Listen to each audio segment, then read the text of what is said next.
This all starts actually when I was 14 years old, freshman, high school. I started out in Boone High School and I was a new girl. So every guy wanted, the new girl, the new fresh me. I stumbled upon this guy who I thought was my friend at the time, a free guy in a sense, where I was like, I was so attracted to that. He's the bad boy. I want a piece of that. He had a girlfriend at the time and I had a boyfriend, but as time went on, he and I we like each other a little too much to just be friends. He actually broke up with his girlfriend and we started our relationship. It was like a fairy tale at first. He would call me all the time, tell me I'm beautiful all the time. Like, I look back and I'm like, wow, like I was kind of obsessed with him in a way. His two best friends at the time would tell me like, oh, he was never like this with any other girl. That's amazing. Like, who wouldn't want to hear that? A couple months go by. He was kind of becoming distant and I didn't understand why. And then all of a sudden, I didn't hear from him for 8 months. Comes to find out, he actually was put in jail. Again, I was 15, so I was like, oh, I could change him. Like, this is just a setback. Like, it's fine. So he actually came out, started talking again. We mended our relationship. And again, he was that great guy that would call me all the time. He would tell me I'm beautiful. I was a straight A student, so kind of like wanting a boyfriend, having him be a bad boy was just like my way of kind of like rebelling. Fast forward to my 16th birthday, he came over. We were at a skating rink and it was him, me, and some of my friends. It was my first time out with him in months. He was meeting my friends for the first time. So I was just in a cloud 9. That night, my birthday, was kind of the first time I truly saw who he was. All my friends had left. I was the last one to be picked up. And I remember I had a friend who met me at the skating rink, and it was a guy. And I had posted him on my Snapchat, and I was like, oh, like, look who came over to see me on my birthday. And my boyfriend calls me, and he's like, oh, you're like, how could you have a guy on your Snapchat? Why would you do this to me? Why would you have another guy? I didn't really understood what I had done. Especially that everyone knew I was in a relationship. Everyone knew that I was with him. But that was definitely the first time he called me on my name and was very rude, was very mean. A week later, I had told him to come over to my house to stop fighting. I didn't want to fight with him anymore. I wasn't understanding why we were fighting in the first place. He comes over and we're like, oh, let's just go to the pool. We're at the pool. And it's normal. I have my two brothers there. We're talking, we're having fun, we're swimming. I'm a virgin at this point. Like, I have never been with a guy. He was like my first real boyfriend that I kissed, that I've like been very emotional with. So he was like making moves that I was just like very uncomfortable with. Actually, there was other people in the pool as well. It wasn't just my brothers. There was two couples actually there. When he was kind of like making these moves, I'm like, hey, like, my brothers are there. There's people here. Kind of weird. Don't want to do anything. Oh no, like, no one's gonna say anything. Like, we're fine, we're cool. I'm not comfortable. One, in a pool, and two, with other people around. This is just not ideally what I had in mind. He was very persistent, and no was just not an answer for him. The two couple had left and my brothers were running around, and he had actually brought me to the 3-footer side because I don't know how to swim. So he was just like, oh, let's just go to this side and we'll just talk, we'll sit down. All of a sudden, he pulls down my bikini. I kind of was in shock because, again, my two little brothers were running around. I'm 16 years old. My mom always had the rape talk with family members or like a random person. I never really understood a significant other can also. My body went in a shock. I didn't move. I didn't scream. I didn't say stop. He eventually stopped. And I remember pulling out my bikini, sitting down, and he comes over with a towel and he says, this was great. I want to do it again. That wasn't great for me. I told you stop.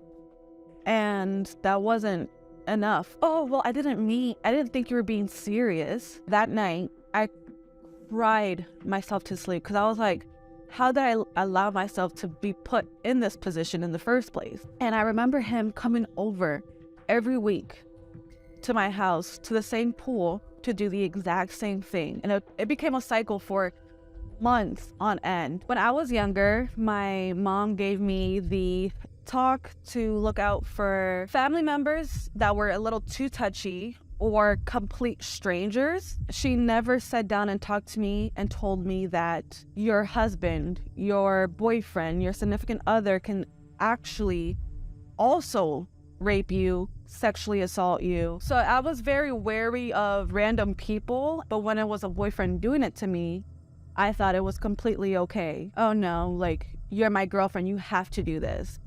In my mind, I was like, yeah, that makes sense. I have to do that. If not, you will leave me. Next to my house, we have like a little park, and there's like a fountain, and he and I would go there and sit and talk about like our relationship, what I do like, what I don't like. Hey, I feel like you're only with me because I'm giving you sex, because of my body. Like, I don't feel like we're connecting in an emotional level. For some reason, that triggered him in a way where he got so mad at me that he had a Snapple bottle next to him and he threw it at my head as I'm walking away from him. If I did not move, that would have literally shattered on my head. You really just did that? Well, yeah, because you're being a bitch right now. He had already been mentally and emotionally abusive beforehand, but that was the first time he was getting physically abusive with me, all because I told him that I kind of wanted to step back. Either we were being physical, or he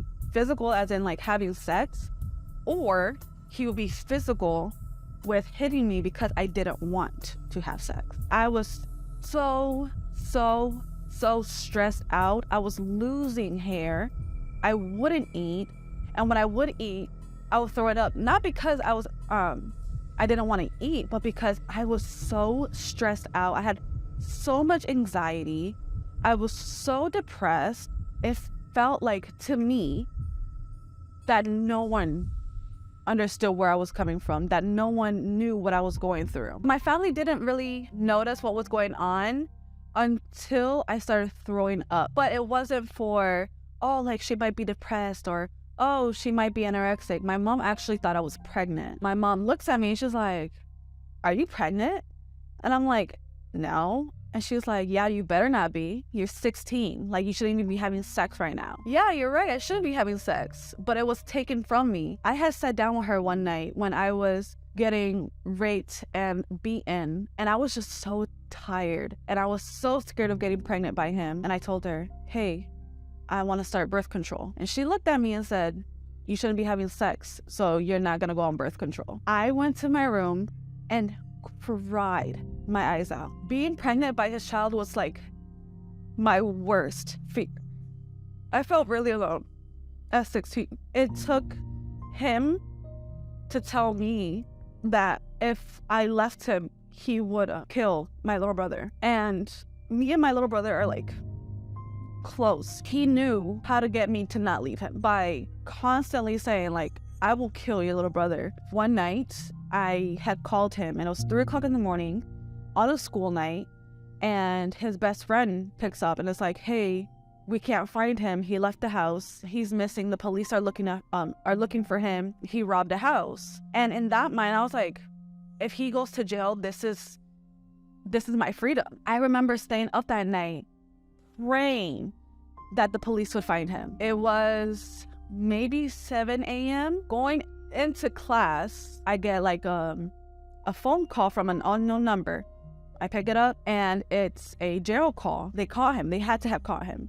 So I answer the call and he's like, I'm in jail. They caught me. I'm gonna do a couple months, but I need you to hold me down. Holding him down basically means I'll stay loyal to him. If he needed money for his jail thing, whatever commissary, I will give it to him. That I will pick up his calls, that when he gets out, I'll be there. I don't even have a job. Like, how am I supposed to give you money? I'm not doing that. I remember feeling like this relief. I remember telling him, like, I'm done. I'm over it. You don't love me? If you love me, you'll stay. And I remember loving him, with crazy as this sounds, with everything that he had done to me, I still felt something towards him. I mustered up the strength to tell him, I don't love you and I don't want to be with you anymore. I'm done and I'm tired. I just hung up the phone call and I walked into class. My relationships after him, I only used my body to keep the men in my life. I over-sexualized myself. I had to wear the mini skirts, the mini pants. I was wearing extremely tight clothing. I had not learned that I can say no. I was like, if I don't give them my body, pictures, sex, whatever, then they'll leave and the next girl will have them. And I couldn't be alone. Once I was done with one person, on to the next. I even had a friend tell me, like, you need to slow down. I was doing it all for the wrong reasons, and it definitely showed in a negative light in my relationship. I was extremely mean, extremely verbally abusive. I had became what I was afraid of. What broke that cycle actually was, so I had who I thought was my best friend at the time. I had told him everything. I had told him my abuse. I had told him my rape. He had a crush on me for the longest time. And everyone was like, well, just give him a chance. You got this. He's a good guy. My senior year of high school, I decided to give him a chance. He was extremely amazing at first. From the very beginning, I had let my guard down with him, but because of my prior relationship with my ex, I had developed an anxiety disorder. I was put onto medication. My medication, instead of actually helping my anxiety, it would just make me extremely sleepy. He and I began dating back in December, and it was a long distance relationship at first. In that moment in time, I was in a very, very, very good place. I had a new relationship. I was on my medication, therapy. My grades were excellent again. I was doing so good. I was looking into colleges. A couple months later, he comes back. I'm over the moon. It's our new relationship. He was my best friend. I loved him so deeply. I remember he would sneak into school just to be with me for lunch, and he would sneak back and we would talk and text all the time. And I was just so happy with him. Even though my heart felt happy, my body knew something was wrong. One day, I was sensing that I was going to have my panic attack. I can sense it. So I had told my mom, I was like, hey, I can't go to school today. I'm going to break down, and it's just, you're gonna have to pick me up anyways. So let me just stay home, and I need to sleep it off. So I texted him, and I was like, hey, can you come over until I fall asleep? And you can leave. I don't want to be alone until I fall asleep. He comes over to my house. It's just us two. This medication made me extremely sleepy. You could not wake me up. It was as if I was super, super, super drunk. So I remember taking half of my medication, and I was starting to become very sleepy. And I went upstairs to my room, and I had told him okay, well, when I fall asleep, I need you to just go home because I don't know my dad's schedule. He might come home early, he might come home late, and I don't want you to get in trouble because you're here with me. And he was like, I completely understand, don't worry about it, it's fine. I don't remember when I fell asleep. I don't know how long it took me to fall asleep, but I ended up falling asleep. What I remember is, I don't know if I was yelling or if I was just saying it, but I kept saying, no, stop, it hurts. No, stop, it hurts. My eyes opened up a little bit, and he's on top of me with a camera out, and he's recording. Oh, I don't know if I whispered it to myself or I thought out loud, but I was like, why is your camera out? And I knock out again. I'm extremely loopy. I don't know what's real, what's not real. So I finally wake up, and I'm in the shower, and he's showering. And in my head, I was like, no, I dreamt that. He was not on top of me. He would never do that to me, not knowing my history. He would never do that to me. So I'm extremely confused. He's showering me, and he was like, oh, don't worry, you're okay. Don't worry, you're okay. That was the best sex we've had. I get out the shower, and my brother, the middle child, actually had come home from school. And he's like, oh, why is he here? And I'm like, I don't remember. I don't know. They both put me in the bed, and he leaves, and my brother's like, are you on your medication? And I'm like, yeah.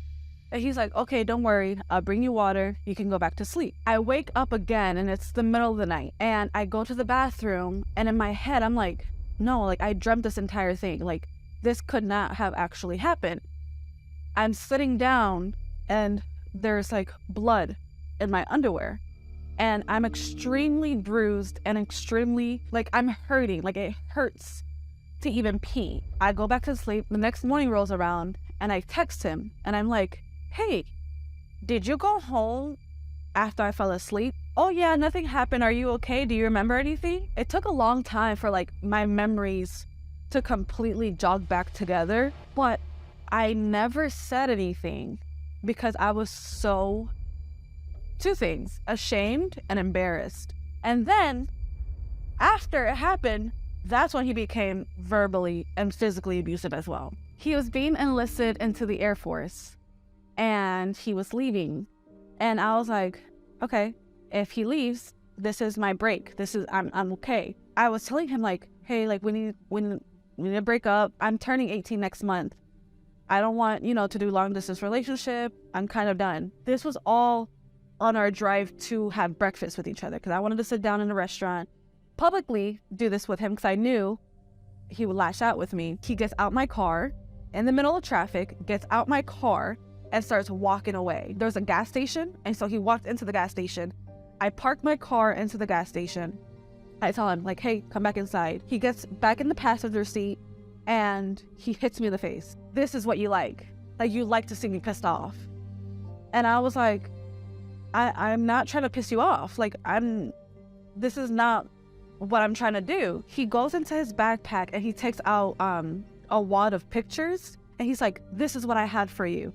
And it was just pictures of our year together. You're going away to the Air Force. I'm going to college. Like, this just doesn't seem right. And he was like, oh, you're so stupid. Like, I don't understand why I put myself in this position. Like, I have never loved anyone like I've loved you. I was like, you know what? You're right. Like, I shouldn't break up with you. Like, we'll stay together. Like, it's fine. Came back home to my house. Next day, he comes back to my house. That's when he was leaving to the Air Force the next day. So he comes to my house and he's like, hey, like, I'm gonna go to the airport. Like, I'm leaving today, blah, blah, blah. And I gave him a hug. And in that hug, because my parents were home and his parents were in the car, I said, hey, like, this is not gonna work out. Like, we have to break up. I did that because I knew his parents were watching and my parents were watching. So if he did something, I had witnesses. And all he said was, okay. He walked back to his car and that was the last time I saw him. And I told myself, I was like, after him, I'm going to allow myself a year of being single. I'm not going to be with anyone. I'm done with the guys I've been with. I'm tired. I don't want to be with anyone. Yeah, that did not last because December rolls around and I meet my amazing, wonderful fiance. It was actually through a DM. So I remember I went on my Instagram and I had posted like, hey, who wants to play 8-ball? Like, I have a new phone number. Like, I want to make new friends. Like, and he swiped up and he was like, oh, I'll give you my phone number. Like, that's totally fine. So we actually like played a few games of 8-ball and I kind of left it at that. I was like, oh, whatever. Like, but I had just started college that January. He kept swiping up on my Instagram DM, telling me how beautiful I was. And I actually responded back to him and I said, oh, like, thank you. Like, I'm in college right now. Like, we should be friends. Yeah, we became friends. We became extremely good friends. And one day I was just like, oh, like, let's FaceTime because I don't even know how you look like. Like, come on. And I FaceTimed him and I was like, oh my God, you are drop dead gorgeous. Like, you are a beautiful specimen. And I was like so infatuated with him. I was like, oh my God, you're beautiful. When I knew I was in love with him was, well, he was leaning in for a kiss to me and he like stopped himself and he was like, is this okay to do? Like, can I kiss you? Like, are you okay with that? And I was like, I have never had someone ask me that before. Like, especially from my previous relationships, like I was raped, I was beaten. Like, no one cared to ask me, like, if I was okay with you doing something. So I just looked at him and I was like, you are more than welcome to kiss me. Like,